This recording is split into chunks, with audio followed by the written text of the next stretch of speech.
Байна уу? Сайн уу? За ингээд Монгол улсаас оюука мэдчилж байна. Орчин албаны улсаас хатган сайхан мэдчилж байна. За энэ удаад одоо би найзтайгаа зөвчдөг гэж байгаа. Тэгээ найз маань өөрийгөө танилцуулах болно. За намайг хатган сайхан гэдэг. Би Орчин албаны улсын Новосибирскийн арга ахуйн нэг сургуульд суралцдаг байгаа.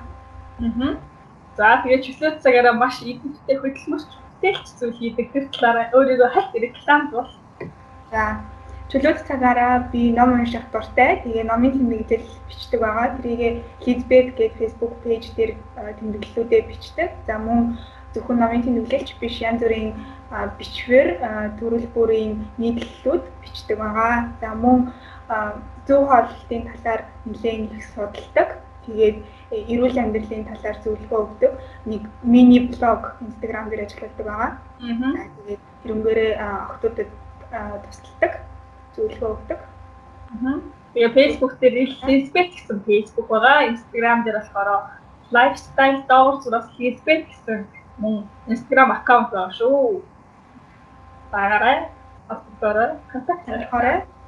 За би туслахтаа баяртай болно. За өнөөдөр Оконобит хоёр амгаахын оюутнуудын асуусан асуултууд дээр одоо хамтраад зөвхөн хариулах чинь. Зөв хариулт хүмүүс дүнсээ ямар амар үр тэмчтэй өгөөчтэй найдвартай хүн бас та бүхэн сонссон байх. Би бас өнөөдөр сонгосон байгаа. За намайг цогтаа хийх биш. Цогтаа бичлэг хийх. За цогтаа бичлэг хийхээр намайг сонгосон найз маш их баярлалаа. Зүгээр ингээд хоёулаа хэлэх үү. За эхний асуулт. Тэр нэг 9 асуултаа ингээд дээрээс нь доош ингээд цуглаж бичсэн байгаа. Орос, Монголд хоёр амгаахын ялгаа гэсэн. За энэ дээр ярих юм бол би нэгдүгээр курстэй бас Монголын амгаах нэг жил суралцж байсан байгаа. Тэгээд тэрэн дээрээс үндэслээд ялгаа ярих юм бол за хамгийн эхнийх нь болохоор номын асуудал байгаа. Монголд амгаах сурж байхад багш нар ингээд ном худалдаж аав гэдэг байсан. Тэгээд энд болохоор ном худалдаж авах өөрсдийнхөө мөнгөөр худалдаж авах ямар ч шаардлагагүй. Дандаа бүх номын сангаас өгдөг. Тэгээд зөвхөн нөгөө нэг гарын авлагууд энэ төр заагддаг. Тэгээд гэхдээ тэрийг заавал худалдаж авах шаардлагагүй. Харин электрон хэлбэрээр бүгдээрээ байж идэг. Тэгээд эсвэл худалдаж аваад эсвэл электрон хэлбэрээр өөрсдөө уншаад тэгээд явдаг байгаа. Мөн номын сангийн асуудал байгаа. Монголын амгаах болохоор номын сан амар хүртээмжтэй, гой танхим заалтай. Тэгээд орой хүртэл ажилладаг юм. Оюутнуудтай хүрч ажилладаг гэх юм уу. Энд болохоор номын сан байхгүй. Байгаа заал нь болохоор жижигхэн. Тэгээд тэнд угаас орой манай хичээл 5:40-оос тардаг. Номын сан 6 хүртэл ажилладаг. Тэгээд тийм болохоор ямар ч боломж авахгүй. Ийм асуудлуудыг одоо толгоонд орж ирж байна. Одоо ингээд харьцуулаа ярих юм бол манай Монголд бол номнуудаа өөрсдөө худалдаж авна. Номын сангаас ном тавьж өгсөн асуудал байхгүй. Танад бол номнуудыг ингээд төлбөрт ингээд шингээгээд номнууд өгөх үү? Тийм. Би нөгөө тэтгэлгээр сурдаг болохоор ямар ч тийм ер нь бол надаас ямар ч сургуультай холбоотой зарлага гардаг байгаа. Тэгээд төлбөрөөр сурдаг хүүхдүүдэд ч гэсэндээ бүх төлбөрт нь номнууд нь шингээд тавьчихдаг байгаа. Тэгэхээр бид нар өөрсдөө одоо номоо худалдаж авна. За тэгээд номын сан, шинэ номын сан, хуучин номын сан, хоёр номын сантай болсон байгаа. Тэгээд номын сан маань уртсан цагаараа 8 төгрөг ажиллана. Тэгээд суудлын хангалттай. Тэгээд Монголын амгаач юм бас нөгөө нэг эко зохицолбор тэгээд бас коридоруудтай хичээл хийх тийм ширээ саналууд амар их байдаг шүү дээ тий. Ер нь бол нөгөө эко зохицол гэж байгаа. Тэр дотор ингээд модон хитэн игнэ ингээд санал ширээ байдаг байна. Тэндээ сууж хичээлээ хийх юм YouTube эко манайд үүтгэн. Азуу бохоод ихлэг хөгжим болчихно. Тэгээ айгуу дууч мэхтэй зүгээр цаг нөхцөл гэсэн зүйл арга байх гэж байна. Тэгээ нөгөө нэг ангаараа ингээд хийх юм өгчдөг шүү дээ. Нийлхүүд бүлгээр нь тийм юм өгсөн тохиолдолд тийм тэр газараас сонгоод ингээд зурлаад автоматик боломж байна. Хардлаа би тохиолсон гэдэг юм аа. Манай хөлтөд бүр ямар ч тийм сул талбай малбайж байхгүй. Тэгээ манай хөлтөд галтаатай байна. Тэр тал дээр Монголд байгаа Монголд амгадаг оюутнууд хатаархдаг. За өөр ялгаа гэдэг юм бол тэгээд онц байхгүй бах тий. Яг хоо дүнгийн асуудал бас манайх нөгөө нэг 2-5 хооронд дүнэгддэг. Монголд болохоор 100% хүртэл шүү дээ тий. Тийм процентоор. Тийм манайх болохоор одоо шууд 60, 70, 80, 100 гэсэн дүнгууд л байдаг гэх юм уу? Ямар ч 90, 95, 98, 97 байхгүй. Юм болохоор чи амар ач тустай байдаг байхгүй юу? Нэмээд юмсаар агаад ирэх арчих. Ямар нэг тийм уян хатан байдал байхгүй гэх юм уу? Дүнгийн асуудал дээр. Дөрөв авлаа гэхэд шууд 80. Тийм. Эднээс дөрөв авахд 80-аас авахд 89 хүртэл 9 болох юм чинь 10 болох юм чинь. Харин тэгээд 4, 5 нь ер нь л гайгүй дүндээ хамаарагдаад 3 бол тэгээд яг хуу алтан дундаж. Зөв. Тэгээд сурах жилийн хувьд адилхан 6 жил байгаа тий? Адилхан 6 жил. Тэгээд ингээд өөр онцгой ялгаа байхгүй. Сурах хөтөлбөрүүд манайх чинь одоо нэг ийм сургалтаар нэг курац гээл нэг блок гэх юм сурах систем байна. Тэгээд наа чи тийм систем. 1-ээс 3 дахь курс нь болохоор курацаар буюу одоо нөгөө нэг үндсэн хичээлийн хуваарийн дагуу явагддаг. Тэгээд 4-р курсээс эхлээд цикл блокоор явагддаг гэсэн. За. Yes өөр яатлаа шүү. Ярьж байгаа хооронд гарч ирвэл хэлээ. За дараагийн асуулт. Антомо хэрхэн цэжлэх вэ гэсэн асуулт байна. Энэ бүр хамгийн хэрсэн асуулт байсан. Харин тийм надад ч амар хэрсэн. За миний зөв тань.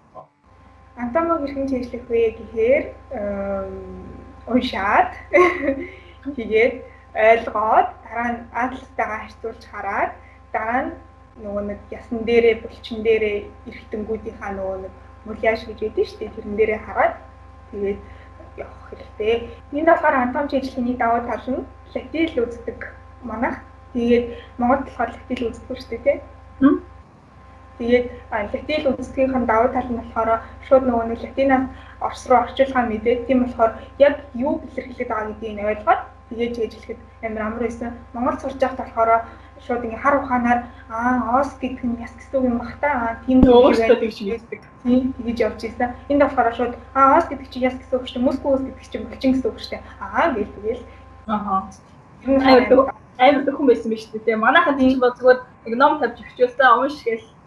Тэгээ шууд ос парантал гээл. Ос огцмтал гэдэг байгаа юм. Тэгээ бид нэр за паранталсан дух тэр одоо юу гэсэн яс юм бэ. Тэгээд өөрсдөө ухаж байдаг шин. Тийм болохоор тэгээд ойлгохыг хичээгээд тэгээд нөгөө нэг атлас дээрээсээ яг ингээд сайн хараад ингээд харж чийжлүүл ялангуяа нөгөө нэг харж юм чийжлэх хүмүүс байдаг шүү дээ. Зураг мураг хараад ингээд хийж яхад яг ийм гээд ингээд бодогддог. Яг тэр нөхцөл боломжоо ашиглаад бас атласаа сайн яг чийжлээ. Гэж. Яа тамаа намайг уншиж ойлгочоод тэмдэглээ өгчээ. Яг л авах хэрэгтэй. Атластай амжилтсан шүү дээ. Тэгээд боломж байл нөгөө нэг дээшээ 2 дахь лаборатори руу очоод яс нөгөө хоногоос хөдөлсөж авчихсан. Тэгээд өдөртөө сайхан ангийнхантайгаа ч юм уу бүхэн талтаа олж байгаа тэндээ ингээд нөхсөн яс гэсэн чийжилж боломжтой. Тэгээд ер нь бол яг хамгийн гол ойлгох хэрэгтэй юм гэдэг нь үгүй нөгөө хүүхдүүд намайг дорж ирэхээс өмнө антомыг бүр амар хэцүү гэж бодсон байдаг тий. Тэгээд антом бол тийм амар хэцүү юм биш, амьдралын төгсгөл биш гэдгийг ойлгох. Яа зөв. Амархан анхнаасаа бодчих хэрэгтэй. Ангарын баяртай хэлсэн. Антомыг анхнаасаа ингээд хэцүүгээ бодсон байгаа учраас амар хэцүү дараатай ойлгох хэцүү санагдаад байгаа. Тэгээд амархан их ойлгомжтой гэж бодчих гэж хэлээд байгаа. Тэгээд тэргүү бид нар аль хэзээний бид нар тэрийг чинь чийжлээд өгөөд шалтгаалтаа өгөөд дүнгээ аваад яваад болсон чинь та нар ч гэсэндээ яагаад болохгүй гэж гэдгийг бас ойлгох хэрэгтэй. Цаана антомоос илүү маш олон шат даваа та бүхний хүлээж байгаа гэдгийг итгэж найдаж антомыг амьдралын давуу курсыг хүсье. Тэгээ угаасаа том курст орохоор антом бол юу ч биш байсан юм гэдгийг та нар ойлгох болно. За тэгэхээр антом сурах үйлсэд нь өндөө сандранж хүсье та нар ч чадна. За гурван асуулт. Ангаахын ямар клубд орвол зүгээр байсан бэ? За манай ангаахын шинжлэх ухааны сургууль одоо маш олон клубүүд үйл ажиллагаа явуулдаг байгаа. Яг чиглэлээрээ доктор одоо хүүхэд мис гэмтэл их барих тэгэл энэгээр судлал юу гэдэг дүр сонслогоос эцсийн их мэдсэн олон клубтэй. Тэгээд та нар ямар нэг клуб орох гэж байгаа бол нэгдүгээр нөгөө ирээдүйд ямар юм болох ч байгаа гэдэг чиглэлийнхаа дагуу клубд орох илүү зүгээр нэгт Хоёрдугаар гэх юм тэр клуб чинь ихэр дотооддоо болон гадааддаа үйл ажиллагаа явуулдаг вэ гэдэг юм нь их чухал. Тэгэхгүй бол айгүй гоё клуб. Яг миний асууж байгаа чиглэлийн клубээр орчдөг. Тэгээ ямар ч ажилгүй клубүүд байж магадaltaй. Тийм учраас асууж байгаа. Тэгээд хамгийн дайггүй клубүүдээс гэх юм бол үйл ажиллагаа явуулдаг клубүүдээс гэх юм бол Зэв клуб байгаа. За тэгээд Марс байна. Амса Монголиа гэдэг холбоо байгаа. Өөрчн сэтгцийн клуб байгаа. Тэгээд Эмээс судлаач оюутны клуб гэж байна. Хүүхдийн клуб, Genox, тэгээд Яалта тусламж мис гэж байна. Тийм Монгол тагаа оюутнуудыг бас хэлэхэд энэ боломжоо ашиглаад яг ингээд олон зүйлийг туршиж үзээд, оролдож үзээд тэгээд сонирхож байгаа клубтээ ороод ингээ хичээллээд яваарэ гэж хэлмээр. Энэ болохоор тийм боломж байхгүй. Яг хоо янз бүрийн дугуулангууд бол байдаг. Тэгээд тэд нар нь зөвхөн эрдэм шинжилгээний ажлуудаар одоо холбогддог хүмүүс гэх юм уу? Эрдэм шинжилгээний ажил хийгээд тэрийгээ танилцуулаад тэгээд дараа хязгаачдаг. Нэг сард нэг удаа цугтраал тэгээд тийм үйл ажиллагаа явуулдаг байгаа. Тийм болохоор Монгол тагаа оюутнууд яг энэ боломжоо сайн ашиглаарай гэж хэлмээр байна. Бас эрдэм шинжилгээний нийгэмлэг гэж байгаа. Энд чинь тэгэл хамгийн зааж тийм шүү дээ. Судалгааны ажил хийж байгаа. За дараагийн асуулт. Юу вэ? Оросд дамгаах техник жил сурч явах тулгарч исэн хүндрэлүүд гинэ. За хамгийн эхлээд бол мэдээж хэлний асуудал байсан. За хэлний бэлтгэл ямар ч юм нэг 8 сар сурсан. Гэхдээ хэлний бэлтгэл сурч явахд бол яг бид нөгөө ярианы хэл сурна шүү дээ. Жишээлбэл одоо яг ойр зургийн юмнуудаа тэгсэн чинь нэгдүгээр курс ороод ирсэн чинь шууд нөгөө амгаахын хэл гэдэг чинь угаасаа шал өөр юм байгаа шүү дээ.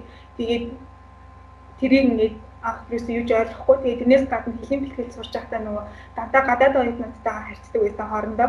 Тэгсэн чинь нэгдүгээр курст орж ирээд дандаа орсууд гинт ингээ амар олон орсууданд ороод ирсэн. Тэгээд нөгөө нэг амар ярианы хэллэг сул үгнүүдийн юусоо ойлгохгүй амар хурдуур дээр явангууд нь юу ч ойлгохгүй ингээ юу яриад байгаа юм болоо гэж. Тэгээд би нөгөө нэг жоохон хүнээс юм асуух дург байхгүй юу? Чинхий тэгээд ингээд дахиж ингээд лавлаж асууж чадахгүй. Ингээл тэгээд ойлгочдөг. Гэтэ ер нь тэр дангаасаа болоод бас ингээд хүнээс асуухгүй өөрөө сурчий гэсэн бодолтой хөтлөгдөөд бас айгуу сурсан байж магадгүй гэж бас өөрийгөө боддог хэлээ. Тэгээд дараагийн асуудал нь болохоор нөгөө яг анхны чиглэлтэй холбоогүй ч гэсэндээ дотны хүмүүс хажууд байхгүй байх бүр амар хэцүү байсан. Мэдэрч шүү. Тийм бүр эсвэл тийм амар хайртай хүмүүсээс хэтэрхий хамааралтай хүмүүс юм уу?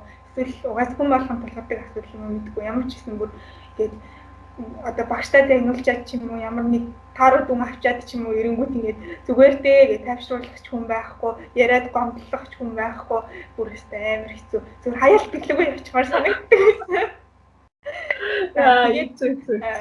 Дараагийнх нь болохоор асуудал юм бол нөгөө нэг хандлага байсан. Одоо жишээлбэл зарим нэг гадаад оюутнуудаас болоод ч юм уу хичээлийн огт хийдгүү багш нарын өөрийг хүргээл явж тийм оюутнууд байдаг шүү дээ. Тэднээс болоод багш нараас нөгөө нэг гадаад оюутнууд хийм гэсэн нэг тийм ойлголттой болсон байдаг зарим багш нар. Тэгээд яг тэр ойлголтыг засах бас амар хэцүү байсан. Ингээд багш нарын тэгээд нөгөө орсууд чинь бас яг зүгээр ярьж байхдаа нэг загнаад байгаа юм шиг төс тас гээл амар ярьдаг ширүүн. Тэгээд тэр нь ингээд амар хүн дээр тасаад эхлээд нь ойлгохгүй зүгээр ярьж байгаа гэдгийг одоо л яг тийм бүгд нь тасан зогцсон. Тэгээд мэдээж гадаад оюутнууд тийм гэсэн тийм хандлагатай багш нар байсан ч гэсэндээ чи өөрөө хичээж байгаа гэдгийг багш нартай харуулах юм бол ямар ч багш чамд тэгэж энэ гадаад оюутан муу гэсэн хандлагаар хандахгүй. Чи хичээж байгаа минь хичээлээ хийж байгаа минь хандлагаар хандна. Тийм болохоор яг одоо манай хичээнгүү гадаад оюутнуудыг болсон байгаа. Хичээж л байгаа ямар ч юм. Өөрчөөс би ямар чамаа хичээнгүү хангахын оюутны нэг гэдэг бүрэн итгэж байна. Яа чи үнийг найд орчихсон. Ийм ажил болохоор л ингэж явна да. За тэгээд энэ хүү бүх нөгөө нэг саад бэрхшээлүүдээ ингээд даван туулаад одоогийн нөхцөл байдалтай байгаа тийм. Тэцтэй ингээд маш их баяр үргэлж. Ингээ болохоор бас нөгөө нэг хил муу байсан болохоор хүмүүс хүрээлэл рүү орж чадахгүй, найзууд ангийнхантайгаа контакт үүсгэж чадахгүй, тэгэл ганцаараа л яваад идэв байсан. Тэгээ одоо болохоор өстой нөгөө нэг Монголд найзуудтайгаа гамшил дундаа ороод ингээл явдаг. Тийм болохоор ер нь ичхгүй яг аль болох ингээд бусад хилээ сайжруулахын тулд ч тэр ямар нэг одоо гадна талаас дэмжлэгтэй байхын тулд ч тэр бусад хүмүүстэй харьцаарай гэж хэлмээр байна. Гадаад сурах гэж байгаа л. Баярлаа. Ой зөвлөө байлаа. Дараагийн асуулт. Хичээлээ ямар арга барилаар хийх вэ? Яаж давтдаг вэ гэсэн асуулт. За тэгээ хичээлээ ямар арга барилаар хийх вэ гэхэд бол номер 1 болохоор яг өөрийн гэсэн төлөвлөгөөтэй байх хэрэгтэй. Төлөвлөгөө гаргаж сурах хэрэгтэй. Тэн дээрээ тэгээд хийж байгаа ажлуудаа ингээд бис дараалалтай хийсэндээ өсөлт хүртэл нэг замаар бичиж хэрэгтэй. А тэрнийхээ дагуу ажиллаад байх юм бол ерөнхийдөө бол цаана ингээд овоор л ажлын овоор л те дараа нь өсөө өдөр болоход л өөрийгөө ингээд цаваа чүнжүүсгүй асуудал гэдгээр ерөөсөө гарахгүй. Тийм. Тэгээд ямар ч зүйл уншаад тэмдэглэл хийх хэрэгтэй. Тэмдэглэжээ тэрийг дахиж уншаад тэгээд хүмүүс найзуудтай ч юм уу өөртөө ярьж өгөх хэрэгтэй. Тэгээ гол дүрм нь юм шүү дээ. Уншаад тэмдэглээд тэмдэглэснийг уншаад тэгээд өөртөө ярьж өгөөд дахиад ярьж өгөөд маргааш нь ангийнхандаа ярьж өгөөл багтаа ярьж өгөөл тэгэл чинь байна. Тийм.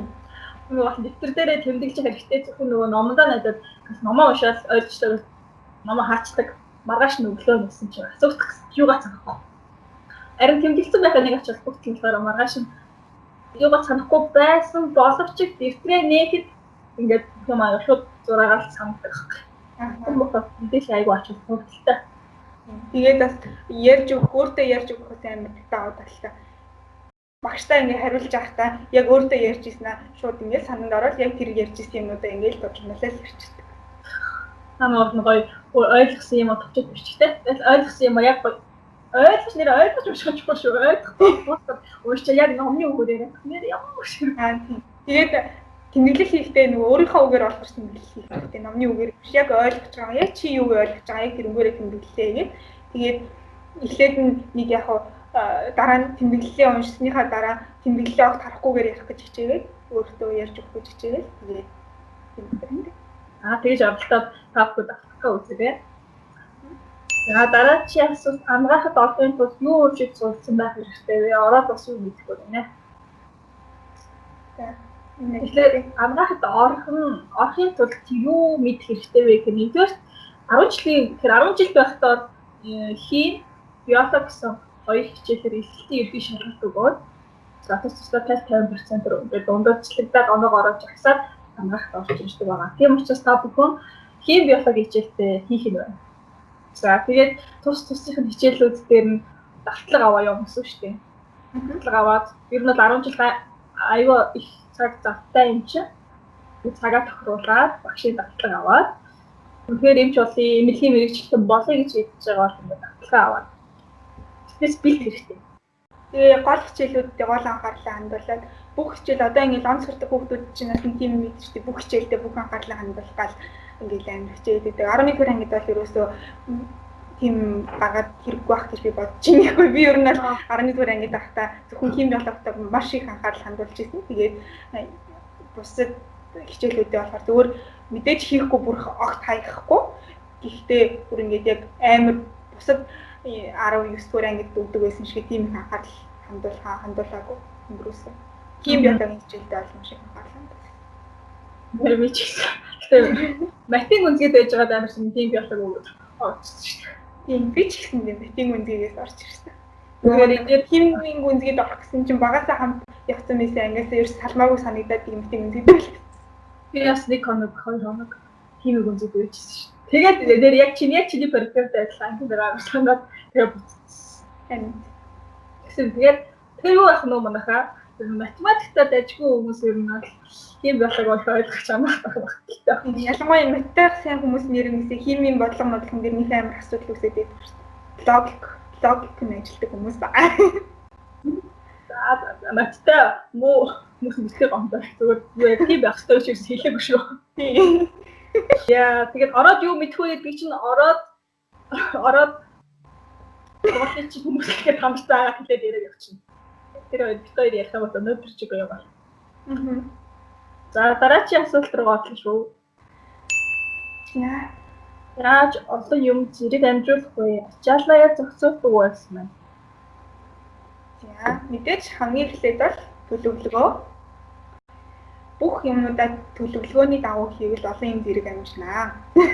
Тэгээд түүнээс гадна зөвхөн ингээд хичээлээ хийгээд тэрэндээ цагаа зарцуулаад авахгүй өөрийнхөө дуртай юмыг олж хийх хэрэгтэй. Мэдээж одоо за өөр юм хий да гэдэг ном унших дургуун мэж ном унших гэж өөрийгөө хүчлээд ч юм уу тиймэрхүү юм ерөөсөө болохгүй. Яг чи юунаас кайф авч ийн яг тэрийг бас өөрөө олоод одоо жишээлбэл манай оюука маань бол лого хийдэг байгаа. Тэгээ тэрнээсээ энэ хүн өөрөө кайф аваад байгаа шүү дээ тий амир. Тэгээ болохоор ингээд юм бичиж байгаа тий постоо бичээд бичвэрүүдээ бичээд явж байгаа. Инээсээ бас би өөрөө кайф авдаг учраас хийж байгаа. Тэгээ тийм болохоор яг би бол яг бүтэнсээ өдөр болгон дараа 7 хоногийнхаа төлөвлөгөөг бичдэг. Эхлээд нь бүх хийх ёстой бүх юмудаа дараалуулж бичээд дараа нь тэрийг өдөр-өдөрт нь яг ингээд энэ өдөр юу хийх вэ, энэ өдөр юу хийх вэ гэж хуваарлаад яваад тэгээд 7 оны эцэст тэрийгээ дүгнээд тэгээд төлөвлөөд явдаг байгаа. За минут алгч. За би эргэж ирлээ. За. Би яг окотыг адилхан. Яг адилхан ингээд төлөвлөгөө гаргачихна. Өөрийн одоо төлөвлөгөөний төлөвлөгөө гэсэн шүү дээ. Энэ дээр гаргаад тэгээд сараар нь гаргачихтыг. Миний сарын төлөвлөгөө юм байна. Тийж гаргаад хичээлүүдэд зорчно. Тэгээд дараа нь ямар нэгэн оролцож байгаа үйл ажиллагаа, юу байна, хүнтэй уулздаг байна, тэднийг зорчно. Тэгээд ингээд зарим суулчуудад зав дээр ингээд өөрийнхөө хийх юмыг зорчно. Тэгэл тэрэн дээрээ бас нэг тэмдэглэх юм бүтэнсээ өдөр болоо ингээд нэг дараачийн 7 хоног хичээлүүдийг өөрөх нь өмнө хийхгүйгээр зохицуулаад ахсаа бүтэнсээ хоёр өдөртэй маш баагаад бүгдийг нэг хийх болчихдог. Тэгэхээр ерөөсөө ингээд ачаалал татахгүй шүү. Тэгээд төлөвлөгөөгөө хүмүүсийн нэг сул тал нь юу вэ гэхээр нөгөө нэг юу хийгээд байгаа нь мэдэгдэхгүй цагаа өнгөрүүлсэн байдаг. Яг ингээд бодохоор нэг мэдгэд бүх цаг өнгөрсөн мэдэг бодохоор юу ч хийгээгүй. Тийм болохоор төлөвлөгөөтэй байвал яг ингээд гоё болдог байхгүй юу? Энэ талаар чадвал ингээд дэлгэрэнгүй бичлэг болох байх шүү. За. Тэгээд ажил амралтын дэглэмээс сайн зохицуулаарай. Эрүүл мэнд бол хамгийн чухал гэж ойлгоорой. Дараагийн асуулт. Итгэлэг авах талаар гинэ. Анаах дараа итгэлэг авах. Гэсэн мэ. Тийм. За хамгийн цаашид байгаа болохоор видео дахиад итгэлэг энэ болохоор хавар намар гэдэг 2 удаа зарлагддаг. Тэгээд сурлагын амжилт өөр болохоор бусад болохоор нийгмийн идэх урлагийн спорт явьяас за тэгээд амжиргааны төвшин гэсэн үзүүлэлтүүдээр шалгаруулаад 500 сая төгрөг за тэгээд бүр сурлагын амжилтаараа би одоо 3.8 чин фиништэйшн тавьчихсан. 800 сая ч юм уу хэмжээ зүйлүүд олгодог. Тэгээд сүүлд болохоор одоо бүхэнд 500 сая төгрөг олгосон байлээ. Гэж олгодог юм. Айгу амийн боломжтой зүйл юм. Бусдууд нь болохоор ингээд дандаа сошиал дээр ингээд зарлагдаа явчихдаг учраас сошиал хаач юм бол амар мэдээлэлс чинь үгүй мэдсээр хосорч гоод байдаг. Энд нь ясаг тэтгэлэгдэг баруун тэгэл банк хаан банк ерөнхийлөгч ерөнхий сайд ч юм уу. Тэгээд зөндөө бидний мэдхгүй зөндөө тэтгэлэг явцад явж байгаа. Өөрөө тэрийг ямар тэтгэлгийг хизээ зарлагддаг сайн мэдээд авчвал тэр үед нь бол олон хайрцаж. Тэгээд би нөгөө сурж байхдаа яаж тэтгэлэг авч явсан бэ гэхээр шалгалт химийн хичээлээр, орчин хэлний хичээлээр шалгалт өгөөд тэгээд голч 3.2-оос дээш авах хэрэгтэй гэж хэлсэн. Эхний семестрийн голч байсан. Тэгээд энэ болохоор ертөнцөөс зарлагддаг хүдний тэтгэлэг байгаа. Тэгээд тэр сургалтын албаны оюутны албаны үүдэн дээр зар наадсан байсан. Тэгээд явж байгаа зүгээр явж байгаа л дарыг хараад өө за тэгээд бидрэлээ бүрдүүлж өгöd очиж чадвартай нэг үйл тэгээд авч ирсэн. Одоо болохоор тэр үед болохоор заавал тэтгэлэг авахын тулд заавал нөгөө нэг их сургууль нийжил сурах хэрэгтэй гэдэг байсан. Одоо болохоор тийм юм байхгүй 10 жилээс өгөөд ирж болдог болсон юм шүү. Тийм болохоор 10 жилийн хүүхдүүд үзчихвэл гаралтай аваарэ гэж хэлмээр байна. Тэтгэлэгтэй. Манай орос сургуулийнхаа аягүй явдаг шүү. Орос сургуулийнхан бол бүр амир. Тэгээд орос сургуулийнхын чинь шууд зайлшгүй шалгалын хэрэг гэж байна. За, энэ асуултыг асуух юм тийм үү? За, энэ юу гэж асуулт яшд яаж үлдээ орсон те? Яшд яаж бичдэг юм? Яшд юм шүү те? За, дараагийн урам зориг юунаас авдаг вэ? Анхаарал төвлөрөхгүйгээр хавчлуулах гэдэг яг яаж зохицуулдаг вэ гэсэн байна. Би бол уран зориг оюун дээрээс авдаг.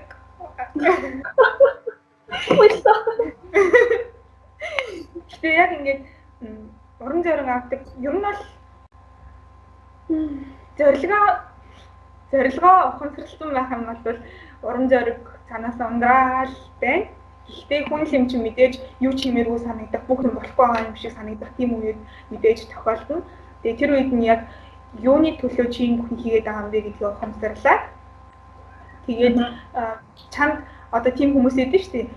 Яг чамд тэр хүнтэй холбоо барингууд ингээд чи амар гоё хүнтэй олчдаг. Тэр хүний хэлсэн үг чамд ингээд бүрээ төрхөнд чинь хүрээд амар нөлөөлдөг. Тийм хүмүүс бас байдаг шүү дээ. Тэр хүнтэйгээ холбоо бариад гоё үг сонсоод тэгээд байвал ингээд шууд урам ингээд очино. Миний найз бас тийм хүмүүс юм аа нэг байгаа. Баярлаа. Тэгээ бас гоё яг цагаа болсон гоё нийтлэл үү. Тэгээд гоё бичлэгнүүдийг үзэх юм бол ер нь бол чи урам зоригтой болчихно. Тэгээ хамгийн их урам зориг авах чи өөрийнхөө хийж байгаа юмныхаа үр бүх хэмжээс үргэлж урам зориг авах гэсэн. Тэгээ өөртөө хийх ёстой нормуудыг хийж үзтэл амжилттай хамгаалдаг зориг байх урамшуул зориг авах. Яг төлөвлөгөөндөө бичсэн зүйлүүдээ өөрөө бүгдийг хийсэн байх юм бол яа ямар гоё мэдрэмж авдаг шүү дээ. Аимшигтай гоё. Тийм болохоор яг төлөвлөө тэгээд өөрийнхөө зорилгыг ухамсарлаад тэгээд өгдөгтэй. Тэгэл ойлгохгүйс амар хүн хичээл ойлгосны дараа ч гэсэн ойлгосон өөртөө баярлалаа шиг дахиад уншиж мушаа. Бүр тэрнээсээ илүү ихийг хайж уншмаас надад шүү. Яг тэгдэг. За тийм болохоор зорилгоо хийж бичдэг маастараа юм бол амтаа гарч сайднах залхуурах тэгэхээр унах гэсэн зүйл тохиолдохгүй хаа. Би тохиолдол хаяал нэг тохиолдсон. Аяал нэг тохиолдсон тэр үед нөөрөө авах. Дараач асуулт руу.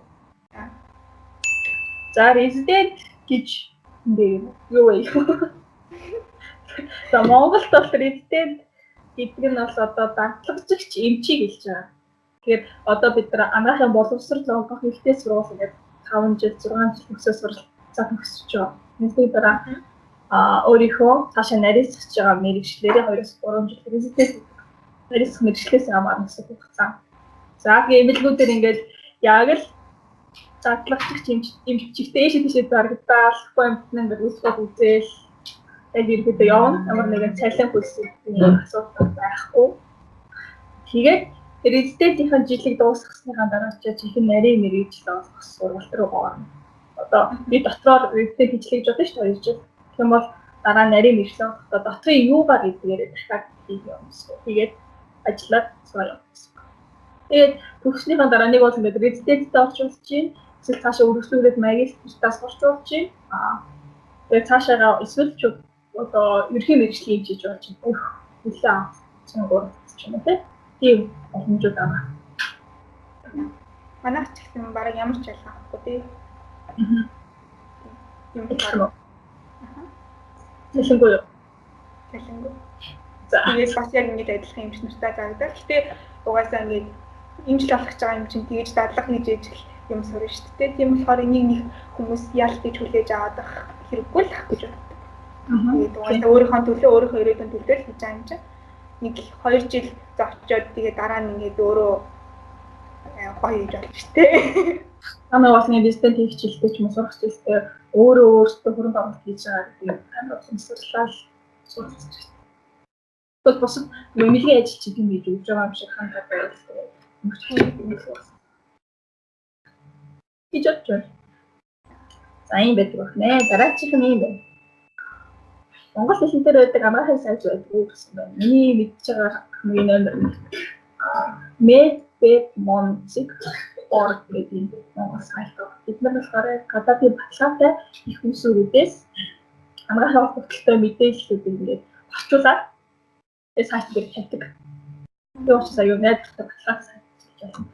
Тэгээд зөндөө олон Facebook пэйжүүд байгаа. Тэгээд something must be done гэж. За дараачих нь ямар асуулт? Хамгийн хүнд хичээл нэ. За хариулаарай.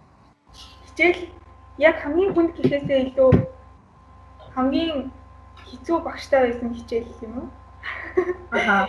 гэж яг хичээлүүдийн хүнд хүнс байх нь багшаад амар хамаардаг юм шиг санагддаг. Яг одоо миний санаас шууд буусан хичээл нь бол иммун физиологийн хичээл нь. Яагаад гэвэл эхний семестрт манайх нөгөө ингээд зүгээр л ингээд хичээл хийхгүй явж байгаа л дүнгээд тавиал гарчдаг багш нар идэв шүү дээ. Яг тийм багштай байсан. Тэгээд дараагийн семестрт болохоор хамгийн тэр техникийн хамгийн амар багш дээр таарсан. Тэгээд бүр эхний семестрээс ямар ч мэдлэг олж аваагүй хүмүүс чинь 2 дугаар семестр дээр гинт амар багш дээр аваад ирэнгүүт бүр ёо гэж хэлжсэн. Тэгээд тийм болохоор яг энэ физиологи хичээл хэцүү санагдаж байна. Тэрнээс их өөр нь өөрөө хичээх юм бол нэг айхтар хэцүү хичээл байх. Яг зөв нэгэн дугаар хэцүү хичээл гэж байхгүй. Хичээл хэрэгтэй. Тэгээд хичээл яг нөгөө окогийн дээр багш нараас амар шалтгаалдаг. Өөрөө амар сурах хүсэл ирмэлтэй боловч багш нь ингээ хайчих юм бол ингээ өөр юм алтан цаг ингээ үрээд өгдөг. Тэр цаг дээр нүц орчих. Явж хамтаа хангалтгүй. Тэгээд хүнд багш, гоё багш, ааштай багш, хатуу багш гэж хэлсэн шүү дээ. Яг өндөө тэгээд хэд зөөлн биш, хэд чанга биш, тэгтээ чанга багш нь хамаагүй гэж. Яа тэр уусаа ингээд нухлуулж яд сурах ингээд тийм зан чанартай юм аашиг болж байна. Тийм болохоор тэгээд чанартай ах шиг бүтээмжтэй хумсартайгаар ингээ юм уншаад өөрөө мэдлэгтэй болж бас намгүй. Энд чинь бас нэг төрлийн нөгөө уран зориг байхгүй тий. Маргааш яа одоо ч хичээл хийхгүй болохгүй маргааш тийхгүй бол муу авчин багштай загнуулчин гэдэг юм уу тий. Тийм зүйл бодоод хичээлээ хийж байгаа байхгүй юу. Тийм болохоор энэ чинь бас яг тэр багш амар ч гэсэндээ нэг төрлийн уран зориг болж чадчих байгаа. Тэгээд бас нөгөө нэг ихэнх хатуу амар ааштай багш нар чинь бас тэр хэмжээгээрээ мэдлэгтэй. Тэгээд тэр юм болохоор тэр хэмжээгээр их мэдээлэл оюутнуудаа өгч чаддаг. Ер нь их хвчлэн тийм байдаг. Яг бүгд хийж хэлээгүй л дээ. Тэгээд тийм болохоос яг тэр багшийн хэлж байгаа ярьж байгааг ингээд бичсэн хэлж аваад ч юм уу тэгээд тогтоогоод тэгээд явал бас дараа нь шалгалтын дээр ч юм уу ер нь амьдрал хэрэг болно. Яг зөв. Тэгээд багшаас үг сонсох хэрэгтэй. Айда дайнаж барах гоё. Тэгээд амьдралд чинь ингээд өмнө сонсож байгаа өмнө ухаарч байгаа зүйлсээс чинь ингээд загисаа гац зүгээр амьдрал болчих байхгүй. Яг ухаа нэг олоод авахгүй шүү. Тийм болохоор яг хичээл багтай нэм хатуу багш машаар өөрсдөө сэтгэл хөдлөж унаад шаардлага байхгүй. Уутна ажиллах бүх юм чинь. Тэгэл яг хичээх юм бол угаас ямар ч хатуу багш нар амар хичээгээд байгаа хүүхдүүд муу хандаж угаалж чадахгүй. Гэдгийг ойлгоод хичээх хэрэгтэй. За төгсгөлийн асуулт. Амгаахад дөрөв нүртэй захих зүйл байна вэ гэсэн юм. Соёлоос авчлаад 300 хариулж байна. За тийм. За минь за нэгдүгээр нь гэх юм бол амгаах гэдэг чинь угаасаа цаанаасаа ингэ сонсох хүн 8-наас 8-наас өөрөд хариулцгаа өмсөрлүүлсэн тийм үг байгаа. Тийм ч учраас орж ирэх гэж байгаа бол нэгдүгээр өөрөө сэтгэлийн хаалттай төвчээртэй байх хэрэгтэй.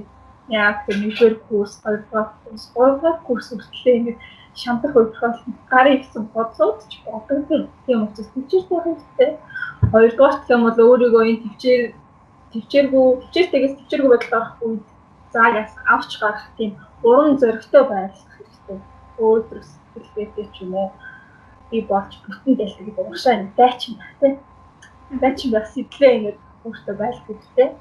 Урдугаар гэх юм бол бас л их зүйл сурч мэддэг, уншиж мэддэг мэрэгчлээ орж байгаа учраас хичээлээ сууж хийж сурах хэрэгтэй. Сурах арга барилтаа концепт гоо бичсэн дээр гэж бодож байна. Тэгэхээр миний за миний хэлээ. Ер нь бол 10 жилдээ ингээд сураад ороод ирсэн гэдэг ангаах бол яг сууж хичээлээ хийж бодож байна. Тэгээд зарим нь болохоор нэгдүгээр курстээ орж ирсэн гартал орсон гэж хэлсэн юм л дээ. Тэгээд өөрийнхөө сул талыг мэдэж аваад тэгээд түүнийгээ засч чаддаг. Тэгээд засаад ороод ирэх зүйл. Тэгээд бас нөгөө нэг өөрийнхөө сурах арга барилаа мэддэг баг. Тэгээд даваа талаа ашиглах гэх юм уу? Яг нөгөө нэг одоо зарим хүмүүс чинь жишээлбэл бичиж эсвэл одоо тест ажиллаад ч юм уу тэгжиж ойлгодог. Зарим хүмүүс нь болохоор зүгээр уншаал тэмдэглэл хийгээд ойлгодог ч юм уу. Тийм болохоор яг өөрийнхөө яг яавал чиний толгойд илүү сайн орж ийн гэдгийг ойлгох. Тэгээд бас нөгөө хизээ хичээлээ хийвэл илүү сайн толгойд нь орж ийн гэдгийг ойлгох тий. Яг гэж бодож байна. Зарим хүмүүс чинь анхаарал нь өглөө илүү сайн төвлөрөө, зарим хүмүүс нь болохоор бүр орой шөнө төвлөрдөг шүү дээ. Тийм болохоор өөрийнхөө яг тэр цагийг олж аваад тэгээд өглөө нь нөгөө нэг одоо жишээлбэл өглөө яг төвлөрдөг цагтаа суугаад хичээл хийх юм бол бүх өдөржингөө сууж бизнес ч илүү үр дүнтэй байх тийм магадлалтай байдаг учраас тэрийг олж мэдэх хэрэгтэй юм шиг байна. Тийм шүү. За миний хэлэх зүйл болохоор хамгийн ихнийх нь болохоор зорилгоо ухамсарлах. Яагаад ангаах бол одоо яг тийм сургууль ахгүй юу, ямар сургууль вэ гэхээр зүгээр ингээд за нэг сураад үзчихье да, ангаахт орчие да гэсэн бодлоор орж ирээд сураад өгсчдэг сургууль биш. Яг ингээд зорилгоо ухамсарласан хүмүүс хийн чадна гэж орж ирж сурч төгсдөг. Тийм болохоор хамгийн түрүүнд зорилготой тэгээ юуны төлөө явж байгаа ойлгодог тийм мэдлэгтэй авах хэрэгтэй. За дараагийнх нь болохоор хичээнгүй байдал мэдээж хичээнгүй байж хичээлээ хийж ижил анхаахыг төгсдөг болохоос их юу ч хийхгүй яваад ийл тэгэл за чиний юм биш юм байна гэдгийг ойлгох нь угаасаа энэ бол хариуцлагаа бас тийм ухамсарлах хэрэгтэй. Ангаах чинь зүгээр л мэрэгжил биш шүү дээ. Тэгээд бүр ингээд хүний амнастаа шууд хамааралтай. Тийм болохоор яг тэрээр хариуцлагаа бас ухамсарлах хэрэгтэй. Тэгээд түүнийхээ төлөө бичих хэрэгтэй. Хамгийн сүүлийнх нь болохоор хүнээс асуудаг, үнтэй зөвлөлддөг авах хэрэгтэй. Хэрвээ ингээд үнэхээр ойлгохгүй бол багшаасаа асуух хэрэгтэй. Чамаар ингээд ойлгохгүй байгаа юм асуулаа гэж багш чинь энэ тэнийг юм байна, энэ юм ойлгохгүй юм гэж хэдэж бодохгүй. Тийм болохоор асуугаад ойлголттой асуух хэрэгтэй. Тэгээд бусад найз нөхөдтэйгөө зөвлөлтөд ярилцаад тэгээд бусдынхаа санал бодлыг ч гэсэндээ сонсоод энэ чинь тийм юм байна гэж анализ хийгээд тэгээ явах бас хэрэгтэй гэж бодож байна. За, өстой маш үнцэнтэй зүйлс байла. Маш хэрэгтэй зүйл хийж чадсан байх гэж хэлтэй байна. Одоо ч амар гоо факт зүгээр ааш дахиад төгсөж яахт нэрээ их нэрчсэн үнэ. Ийм сонсохгүй шүү дээ. Хүмүүс та хэлээд сонссон. Сайхан баярлалаа. Маш баярлалаа. Баярлалаа. Тэгээд найзыг дэмжиж channel-д лайк дагаарай. Тэгээд дараагийн дахиад өөрөө олон асуултууд ирэх юм бол ингээд наастаа зөвхөн хамтдаа хуугаад ингээд асуултууд хариулж өгөх байгаа шүү. Бид хоёрын инстаграмаар директээр эсвэл комментээр асуулт асууж болно. Тийм. За ингээд бичлэгтэй мань хамтсан маш баярлалаа. Тэгээд дараагийн бичлэгээр уулзлаа баярлалаа.